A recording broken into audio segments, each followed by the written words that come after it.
بسم اللہ الرحمن الرحیم۔ حضرت صفوان بن امیہ رضی اللہ عنہ کے اسلام لانے کا قصہ۔ حضرت عبداللہ بن زبیر رضی اللہ تعالیٰ عنہ فرماتے ہیں کہ فتح مکہ کے دن صفوان بن امیہ کی بیوی حضرت بغوم بن معدل مسلمان ہو گئیں۔ ان کا تعلق قبیلہ کنانہ سے تھا، لیکن خود صفوان بن امیہ مکہ سے بھاگ کر ایک گھاٹی میں چھپ گئے تھے۔ ان کے ساتھ صرف ان کا غلام یسار ہی تھا۔ اس کو انہوں نے کہا، تیرا ناس ہو، دیکھو کون آ رہا ہے۔ اس نے کہا، یہ عمیر بن وہب آ رہے ہیں۔ صفوان نے کہا، میں عمیر کے ساتھ کیا کروں؟ اللہ کی قسم، یہ تو مجھے قتل کرنے کے ارادے سے ہی آ رہے ہیں۔ انہوں نے تو میرے خلاف محمد صلی اللہ علیہ وسلم کی مدد کی ہے۔ اتنے میں حضرت عمیر رضی اللہ تعالیٰ عنہ وہاں پہنچ گئے تو ان سے صفوان نے کہا، اتنا کچھ میرے ساتھ کر گزرنے کے بعد بھی تمہیں چین نہ آیا؟ اپنے قرض اور اپنے اہل و عیال کی ذمہ داری تم نے مجھ پر ڈالی تھی، وہ سب میں نے برداشت کی، اور اب تم مجھے قتل کرنے آ گئے ہو۔ حضرت عمیر نے کہا، اے ابو وہب، یہ صفوان کی کنیت ہے، میں تم پر قربان ہوں۔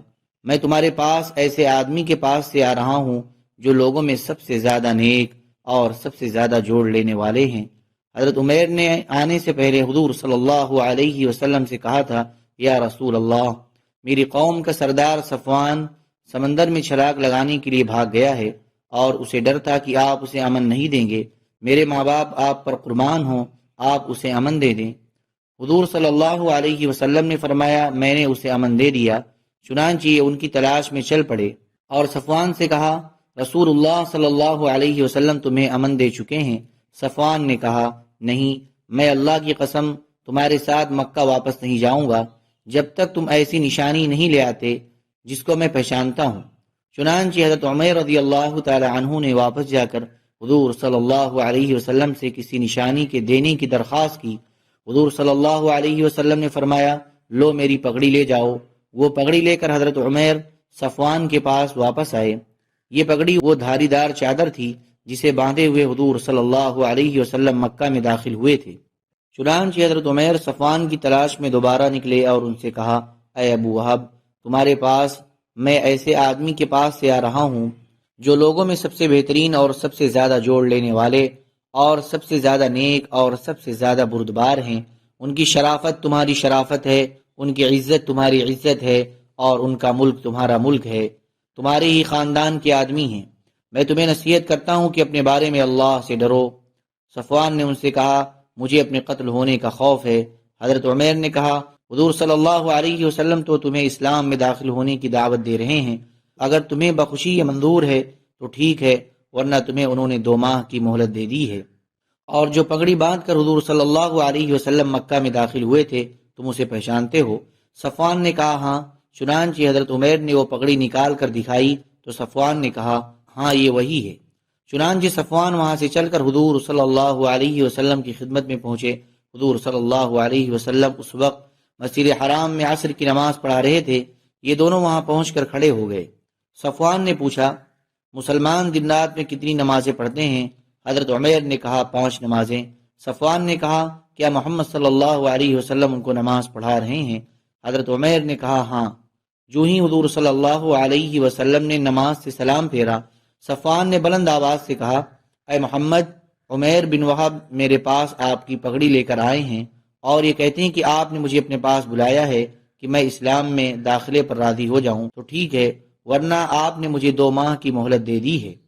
حضور صلی اللہ علیہ وسلم نے فرمایا، اے ابو وہب، سواری سے نیچے اتر آؤ۔ انہوں نے کہا، میں اس وقت تک نہیں اتروں گا جب تک آپ مجھے صاف صاف بیان نہ فرما دیں۔ حضور صلی اللہ علیہ وسلم نے فرمایا، 2 ماہ چھوڑو، تمہیں 4 ماہ کی مہلت ہے۔ چنانچہ صفوان سواری سے اتر آئے۔ پھر حضور صلی اللہ علیہ وسلم صحابہ کے لشکر کو لے کر حوازن کی طرف تشریف لے گئے۔ اس سفر میں حضور صلی اللہ علیہ وسلم کے ساتھ صفوان بھی گئے، وہ ابھی تک مسلمان نہیں ہوئے تھے۔ حضور صلی اللہ علیہ وسلم نے ان سے ان کے ہتھیار بطور عاریت لینے کے لیے آدمی بھیجا۔ انہوں نے حضور صلی اللہ علیہ وسلم کو 100 زرہیں ماں سارے سامان کے بطور عاریت دیں۔ انہوں نے کہا، مجھ سے یہ زرہیں میری خوشی سے لینا چاہتے ہیں یا زبردستی؟ حضور صلی اللہ علیہ وسلم نے فرمایا، ہم بطور عاریت لینا چاہتے ہیں، جو واپس کر دیں گے۔ چنانچہ انہوں نے وہ زرہیں عاریتاً دے دیں۔ حضور صلی اللہ علیہ وسلم کے فرمانے پر وہ یہ زرہیں اپنی سواری پر لاد کر حنین لے گئے۔ وہ غزوہ حنین و طائف میں شریک رہے۔ پھر وہاں سے حضور صلی اللہ علیہ وسلم جعیرانہ واپس آئے۔ حضور صلی اللہ علیہ وسلم چل پھر کر مال غنیمت کو دیکھ رہے تھے۔ صفوان بن امیہ بھی آپ کے ساتھ تھے۔ صفوان بن امیہ نے بھی دیکھنا شروع کیا کہ جعیرانہ کی تمام گھاٹی جانوروں، بکریوں اور چرواہوں سے بھری ہوئی ہے، اور بڑی دیر تک غور سے دیکھتے رہے۔ حضور صلی اللہ علیہ وسلم بھی ان کو کنکھیوں سے دیکھتے رہے۔ آپ نے فرمایا، اے ابو وہب، کیا یہ مال غنیمت سے بھری ہوئی گھاٹی تمہیں پسند ہے؟ انہوں نے کہا، جی ہاں۔ آپ نے فرمایا، یہ ساری گھاٹی تمہاری ہے، اور اس میں جتنا مال غنیمت ہے وہ بھی تمہارا ہے۔ یہ سن کر صفوان نے کہا، اتنی بڑی سخاوت کی ہمت صرف نبی ہی کر سکتا ہے، اور کلمہ شہادت اشہد ان لا الہ الا اللہ وحدہ لا شریک لہ وان محمدا عبدہ ورسولہ پڑھ کر وہی مسلمان ہو گئے۔ حضرت صفوان بن امیہ رضی اللہ تعالیٰ عنہ فرماتے ہیں کہ حضور صلی اللہ علیہ وسلم نے ان سے زرہیں غزوہ حنین کے دن بطور عاریت کی طلب فرمائیں۔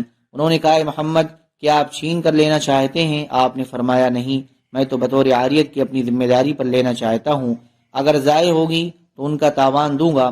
چنانچہ کچھ زرہیں ضائع ہو گئیں۔ حضور صلی اللہ علیہ وسلم نے ان کو تاوان دینا چاہا تو حضرت صفوان نے عرض کیا، یا رسول اللہ، آج تو میرے دل میں اسلام کا شوق ہے، مال لینے کا نہیں ہے۔ سبحان ربک رب العزت عما یصفون وسلام علی المرسلین والحمد للہ رب العالمین۔